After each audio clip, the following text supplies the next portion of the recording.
As to our speaker today, many of you guys know him.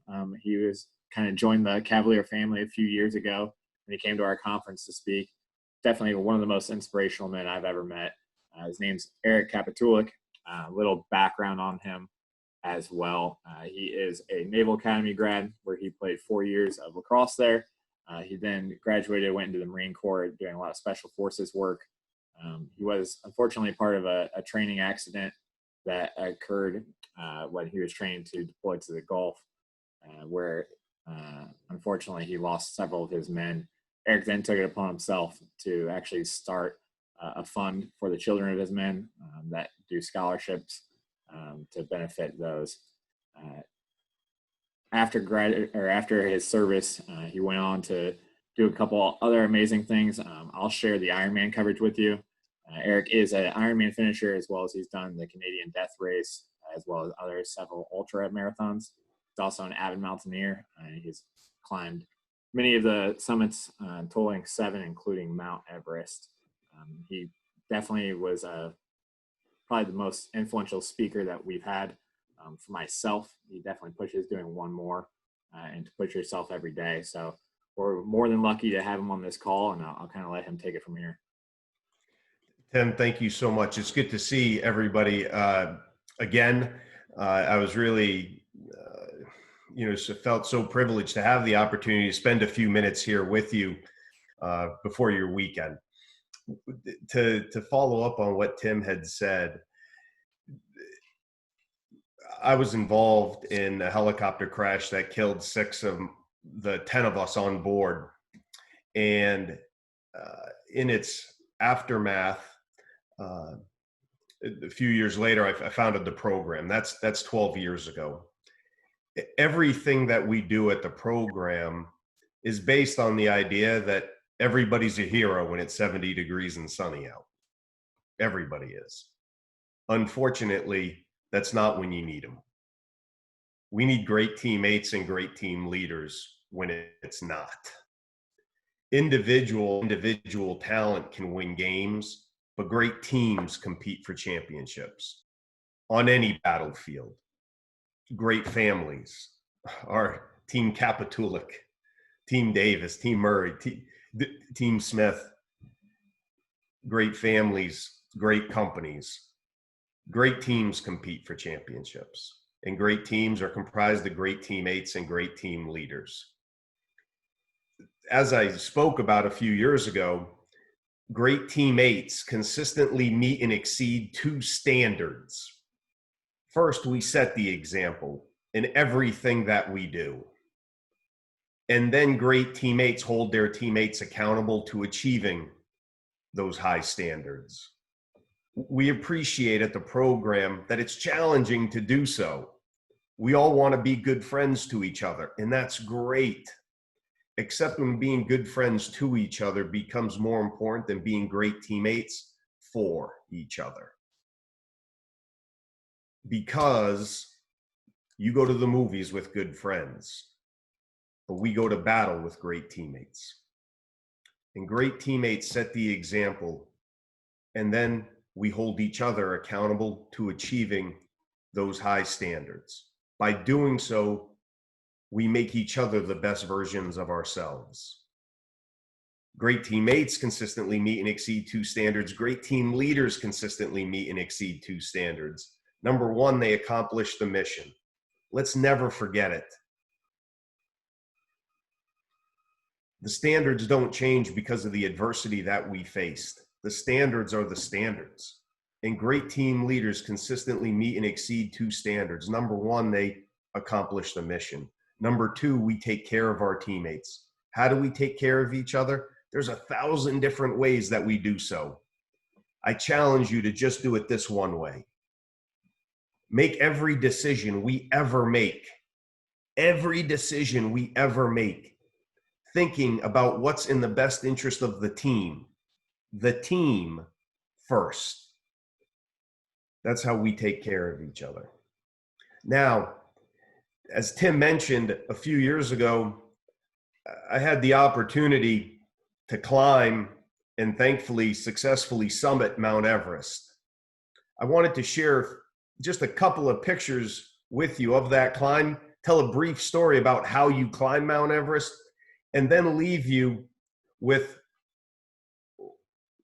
one takeaway from that story that I hope that you can choose. The things we're going to talk about today are just choices. It doesn't need talent. It's just choices we make. Being great teammates and being great team leaders is a choice.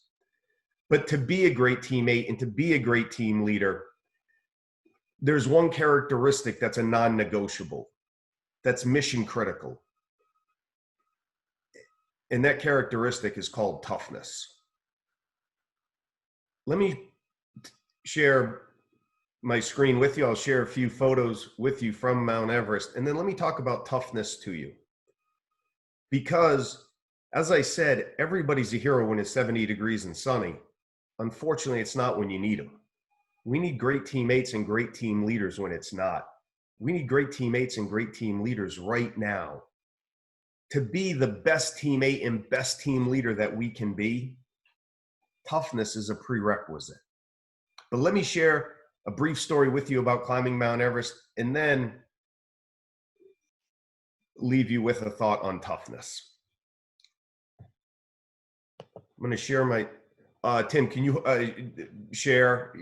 allow me to share my screen? Yeah, you should be good. Thank you. Got it. Yep.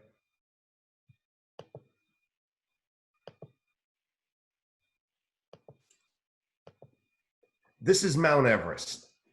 Mount Everest is 29,035 feet high. This picture is taken from the north side base camp. There's two sides to Mount Everest, the north and the south. South side is Nepal. North side is Tibet or China. The north side, this side that you're looking at, it's steeper, it has worse weather, and it's more technical. The north side was first climbed approximately 30 to 35 years after the south side was first summited. Same summit, but the south side, Sir Edmund Hillary summited Mount Everest. 35 years later, it was summited from the north side because worse weather, more technical, steeper. I climbed the north side of the mountain. Now, the reason, in complete transparency, the reason why I climbed the north side of the mountain had nothing to do with it being steeper, more technical, or worse weather. The reason why I climbed the north side of the mountain is because of those factors. There's nobody on the north side of the mountain. So when I climb Mount Everest, I just climb it with my climbing partners and a couple of other international climbers. We don't have to deal with any of the crowds that you hear so much about now. But this is the north side. Now, to climb Mount Everest, you start at base camp. This picture here is taken from base camp. Base camp is at 17,000 feet above sea level. You then have to hike 18 miles from base camp to advanced base camp up the Rongbuk Glacier. You spend a few days at advanced base camp, and then you turn around and you climb and you hike 18 miles down the Rongbuk Glacier back to base camp. Now, the reason why you're doing these acclimatization hikes is that, say there was a helicopter built today that were to pick Tim up in Jacksonville or pick me up here in Connecticut and fly us to the summit of Mount Everest and put us down there. We would survive for 1, maybe 2 hours before we die. Because there's only about 30% of the oxygen at that altitude as there is here at sea level. So when you climb one of the 14 8,000 meter peaks, those mountains above 25,500 feet, you have to do acclimatization hikes. You've got to get your body used to that lack of oxygen. The first acclimatization hike you do when you show up at Mount Everest is just hiking from base camp 18 miles up the Rongbuk Glacier to advanced base camp. You spend a couple of days and acclimatize to 21,300 feet, and then you climb back down to base camp. Now, you recover at base camp for about a week to 10 days. And when I say recover, it's not the Four Seasons. To give you a sense of the altitude of base camp at 17,000 feet on the north side of Mount Everest, there is no mountain in the continental United States. There are some mountains in Alaska, but there are no mountains in the continental United States higher than base camp on the north side of Mount Everest. You recover relatively for 7 to 10 days in base camp, and then you hike back 18 miles up the Rongbuk Glacier to advanced base camp. You spend about a day there. Then you hike up the North Col, or the north face of Mount Everest, to Camp 1. Camp 1 is at the North Col at 23,000 feet, and you spend approximately 3 or 4 days there acclimatizing. You then turn around, you climb down the north face to advanced base camp, and then you hike 18 miles back down the Rongbuk Glacier to base camp. And you recover for 7 to 10 days. You then turn back around. You hike 18 miles back to advanced base camp. You climb up to the North Col at Camp 1. You continue to hike up to Camp 2 at 24,700 feet, and you spend 3 or 4 days and you acclimatize. You then turn around and go all the way back down to base camp. So by the time you go for the summit, on your next hike, on your next climb would be your summit attempt. By the time you attempt the summit, you have already climbed Mount Everest in elevation gain. Now, when you attempt the summit, most climbers are attempting to reach its summit, like all 14 8,000 meter mountains of the world in the Himalaya, at the end of April, beginning of May. And what you're waiting for is about 10 to 12 days of good weather. And it typically hits right there at the end of April, beginning of May, because that's when the monsoon strikes in about mid-May. And in front of the monsoon drops feet of water in countries like Bangladesh and hundreds of feet of snow in the Himalaya. But right in front of the monsoon is a high pressure system that typically gives about 2 weeks of good weather, even in the very high altitudes of the Himalaya. My teammates and I, we did all of our acclimatization hikes. Now we're back in base camp and we're waiting for that 10 to 14 days of good weather. But the year that we climbed Mount Everest, we never got 10 to 14 good days. I don't know if you remember, but years ago, there was a huge volcanic eruption in Iceland. Massive. It shut down air travel throughout Europe. And it shifted the monsoon because of the amount of ash in the atmosphere. So instead of 10 to 14 days of good weather, it looked like we were going to get about 5 or 6 days. So my teammates and I, we had to decide, all right, are we going to try this? So we decided, yes, we had prepared and we were ready. So my teammates and I, we left base camp, hiked to advanced base camp. It typically, you will spend a day to 2 days in advanced base camp before you head up to Camp 1 at the North Col. It'll typically take around 8 to 10 hours to get from base camp to advanced base camp. My teammates and I, we did it in 5. Instead of spending 2 days at advanced base camp, we spent 6 hours and then continued to climb. We arrived at the North Col. At the North Col, you would typically spend a day or 2 days. My teammates and I, we spent 6 hours and we continued to climb. We arrived at Camp 2. At Camp 2, again, you will spend a day or 2 at Camp 2. Because Camp 2 is the final camp on the mountain before, when you leave Camp 2, you enter the death zone. The death zone is at altitudes greater then around 26,800 feet. Above 26,800 feet, our bodies no longer have the ability to do cellular regeneration. Down here at sea level, if we work out today and we get a good night's sleep, well, during that rest and recovery, our bodies are growing, cellular regeneration. Above 26,500 feet, not only do you not have cellular regeneration, you have cellular degeneration. So you're dying. So when you leave Camp 2, you cannot spend very long above those altitudes. Typically, you'll spend 2 days before your final push to the summit. My teammates and I, we spent 4 hours there, and we continued to climb. We arrived at Camp 3 at noon. You'll typically spend 18 hours at Camp 3. My teammates and I spent 4 and continued to climb. We summited. We spent 6 minutes on the summit. Thankfully, those 6 minutes included sunrise.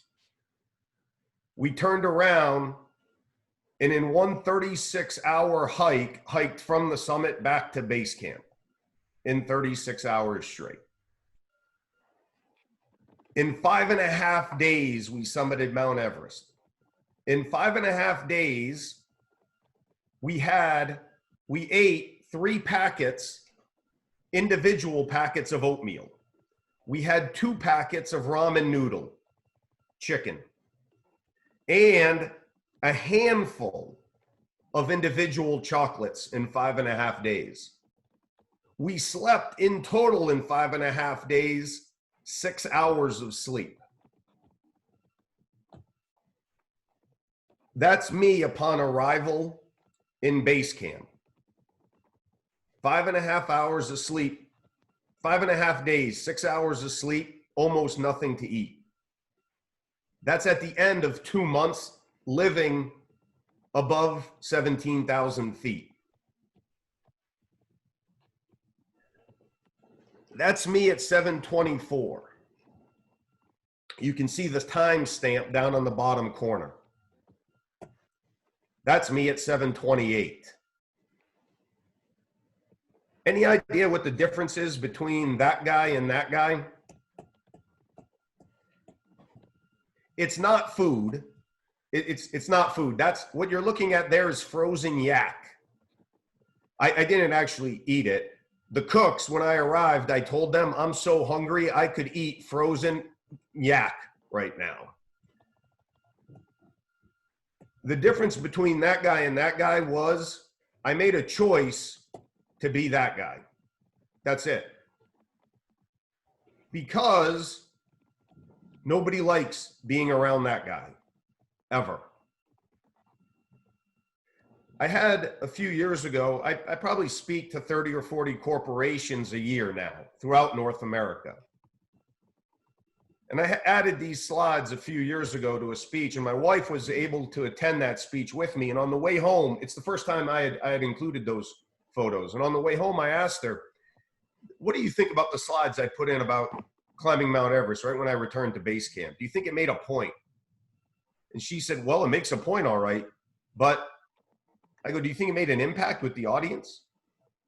And she said, well, yeah, I guess. But I mean, look, most people in the audience are going to think, Jesus, you deserve it. You just summited Mount Everest. You're 30 pounds lighter here than you were two months ago when you first left for Tibet. You've slept 5.5 hours. You've slept 6 hours in 5.5 days. You've eaten almost nothing, drunk even less. You're exhausted. Most people in the audience are thinking, damn, you deserve a few minutes. And I said, thank you very much. Because we don't deserve to be this guy. We don't deserve it. There's no reason in the world that we need to be this guy. None. No adversity. When we think about toughness, most people immediately, especially when I'm saying it, most people immediately think about physical toughness. And yes, that's important. Or they think about mental toughness. Yes, that's important too. What I wanted to share with you here today was the absolute mission critical skill of being emotionally tough. I appreciate that many of us will never climb Mount Everest. Hell, after that story that I just gave you, most of you are thinking, God, I would never want to do that. That's stupid. That's the worst idea ever. I get it. Not everybody's going to climb Mount Everest, but we're all on teams. All of us. All of us are on teams. We're husbands and wives. We're partners, spouses. We're mothers. We're fathers. We're teammates at this great company, at this great organization. And if we're going to be the best teammates and the best team leaders that we can be, we've got to be tough. Emotionally tough. Emotionally tough. All of us get natural human emotions, though. All of us do. Happiness, sadness, anger, frustration, fear. Fear. These are all natural human emotions, and we don't control those. We all get them. But how we respond to them is a choice. It is, in fact, a choice. We don't yell because we're angry, as an example, because we can be angry and not yell at our husband or at our wife or our spouse. It can be done.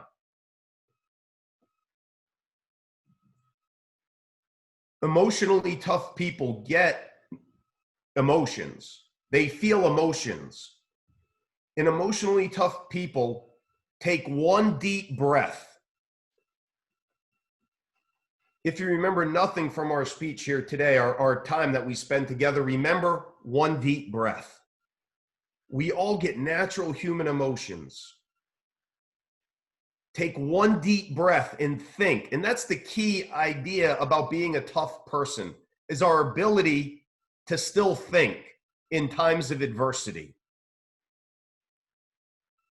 Take one deep breath and think, how do I respond to this natural human emotion that will help my team accomplish its mission? That will help my partnership, my teammateship with my spouse accomplish our mission of leading our family? How do I best respond to this natural human emotion on our work team that I'm feeling right now with this individual or my boss or my teammates or my coworkers that will best help us accomplish our mission as a company? One deep breath and think, how do I best respond to ensure my team still accomplishes its mission? Don't be this guy. We don't deserve it. Make a choice to be that guy.